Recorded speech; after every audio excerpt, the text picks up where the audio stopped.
And away we go. How to tell a good cup of coffee when you're on the road. When I'm at home, I have a lot of different ways to make coffee. I love espresso. So when I make it, I know the crema will be just the way I like it. But maybe not so when I buy it at a coffee shop, who knows where. The crema is just right, and the crema is that sweet foam on the top. And then when I feel like it, I make Turkish coffee with the Ibrik. That's fun, it's simple. Just put this on the stove, boil it 2 or 3 times, you get a great cup. And they come in different sizes, up to 16 ounces or bigger. And when I want drip coffee, I have this vacuum pot. Versus some other drip, the water goes up to the top to the coffee and then drains down. Alright, so I have 3 great ways to make coffee at home, the way I like it. But when I buy it in a coffee shop, I never know what I'm going to get. Sometimes it's too hot, sometimes it's warm, sometimes it's just plain bitter. And at that point, milk and sugar just aren't enough to help, unfortunately. Because good coffee shouldn't have that bitter taste. So here are a few good things to consider when you're out on the road, when you're looking for that perfect cup of coffee. Now the first thing that you should consider when you walk into a coffee shop is the coffee pre-ground in a vacuum-packed bag? Well, if you think about it, it's not fresh. Because once coffee beans are ground, they lose their freshness. Whether it's vacuum sealed, doesn't matter. But it'll still taste okay. So look for a place that you'll see where they grind the coffee beans just before they brew it. And the second thing would be, is the coffee machine fully automated, where the ground coffee, the water, and it brews with just one push of a button. What do you get? It's not fresh.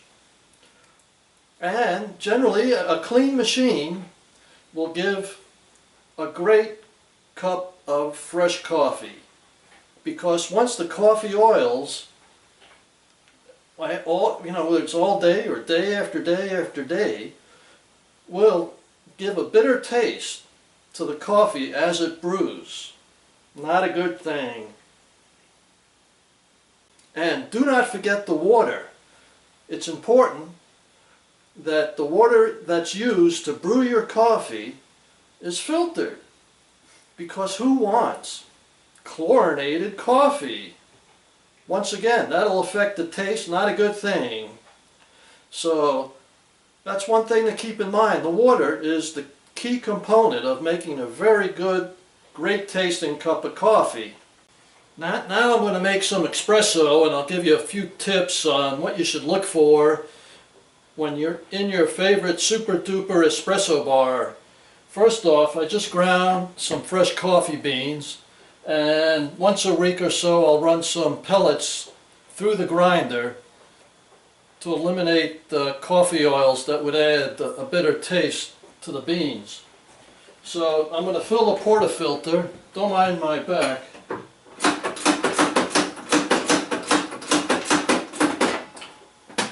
I get pretty excited when I do this.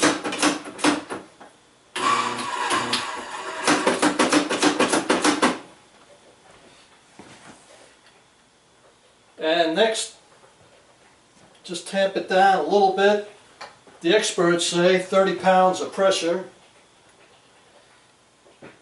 The one thing you don't want to see when you see a barista is tap it.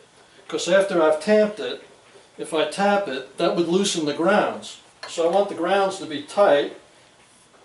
And when it's inside the portafilter, that's called and it's packed tight, that's called a puck.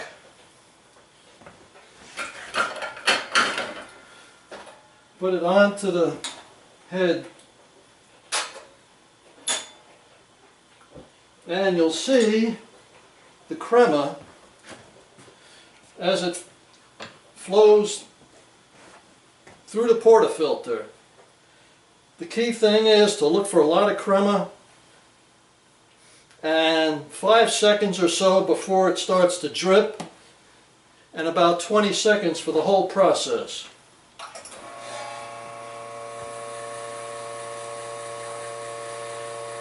So as you can see, there was about a 5-second delay before it started to drip, and now it'll be about 20 seconds to brew. And you'll notice that there's some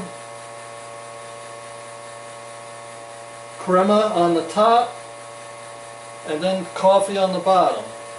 You get a lot of foam, and some of the crema will dissipate, and you'll have a great cup of espresso. Figure about 20 to 25 seconds of brew, and the 5 seconds of that will just be for the water to pass through the portafilter. And I'll try and zoom in for you. I'm the cameraman.